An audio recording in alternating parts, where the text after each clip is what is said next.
দিদি কিছু বলবেন তো?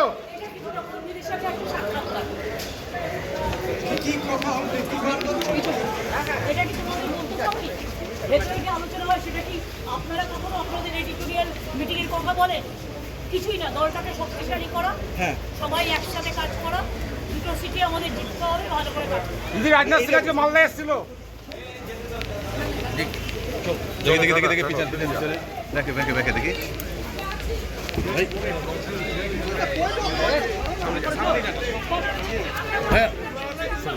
মালদায় তৃণমূলের জেলা কমিটির বৈঠকে আচমকা চলে এলেন মুখ্যমন্ত্রী মমতা ব্যানার্জি। জননেত্রীকে সামনে দেখে সভাকক্ষে রীতিমতো দলের জেলা নেতৃত্বের মধ্যে হুলস্থুল পড়ে যায়। লোকসভা নির্বাচনের মুখে মালদার দুই কেন্দ্রের প্রার্থীদের নিয়েই রবিবার বিকেল 5টায় তৃণমূলের জেলা নেতৃত্ব গোপন বৈঠকের আয়োজন করেছিল। আর 5:30টায় হঠাৎ করেই মালদা শহরে টাউন হলে তৃণমূলের সেই অভ্যন্তরীণ নির্বাচনী বৈঠকে প্রবেশ করলেন মুখ্যমন্ত্রী মমতা ব্যানার্জি। টাউন হলের সভামঞ্চে এসে অন্তত 15 মিনিট বক্তব্য রাখেন মুখ্যমন্ত্রী মমতা ব্যানার্জি। সেখানে তিনি দলের 2 লোকসভা কেন্দ্রে প্রার্থীদের বিপুল ভোটে জয়যুক্ত করার ক্ষেত্রে কড়া নির্দেশ দিয়েছেন।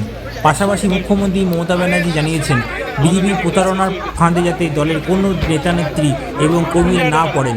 এই ব্যাপারে 2 লোকসভা কেন্দ্রের প্রতিটি বুথ স্তরে গিয়ে বিজেপির প্রতারণার ফাঁদ এড়ানোর বিষয়ে মানুষকে সচেতন করতে হবে।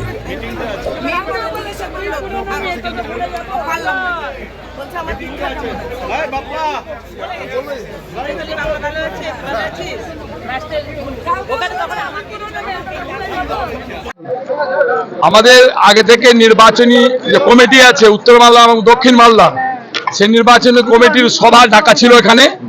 আমরা নিজেও জানতাম না যে সিএম আসবেন, যদিও সিএম 18 তারিখ থেকে মালদায় আছেন, সেখান থেকে তিনি বিভিন্ন জায়গায় কর্মসূচি রূপায়িত করছেন। গতকালকে আমাদের এখানে 2টো সভা হয়েছে।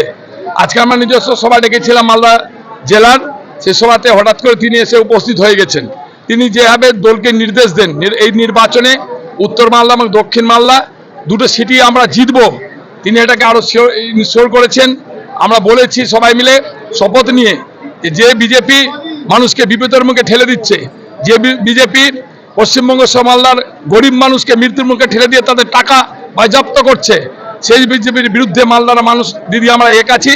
আমরা 2টো প্রার্থীকে জিতাবই, এ প্রতিশ্রুতি দিদির কাছে রেখেছি এবং দিদি কিছু গুরুত্বপূর্ণ কথা আমাদেরকে নির্দেশ দিয়েছেন। আমরা সেটাকে মান্যতা দিয়ে এই নির্বাচনের কোটা দিন আর বেশি করে সমস্ত কর্মীরা খাটব। কি নির্দেশ কি আছে না, আমাদেরকে তিনি বলেছেন গুরুত্বপূর্ণ কিছু কথা বলেছেন, সেই নির্দেশ আপনাদের সামনে বলার কি, সেটা দলীয় কথা। নির্দেশটা কড়া বার্তা হয় না, নির্দেশটা আপনি বলতে পারি আমার সিনিয়র যে থাকবে তাকে নির্দেশ দিতে পারে। একজন টিচার একজন ছাত্রকে কি নির্দেশ দিবে, তাকে ভালো করে চলার নির্দেশ দিবে। এখানে কড়ার নরমের কি আছে?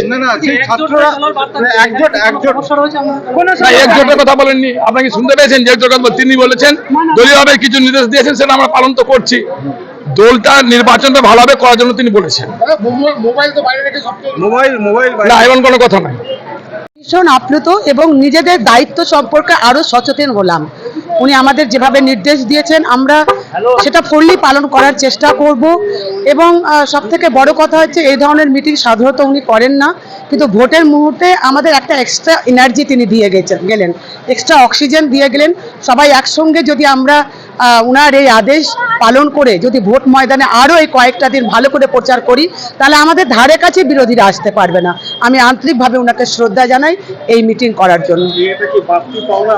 এটা নিশ্চয়ই আমাদের কাছে বাড়তি পাওনা, বাড়তি অক্সিজেন, বাড়তি এনার্জি, সব কিছু মিলিয়ে এবং একদম কি বলবো, একটা ভোকাল টনিক ভোটের মুহূর্তে।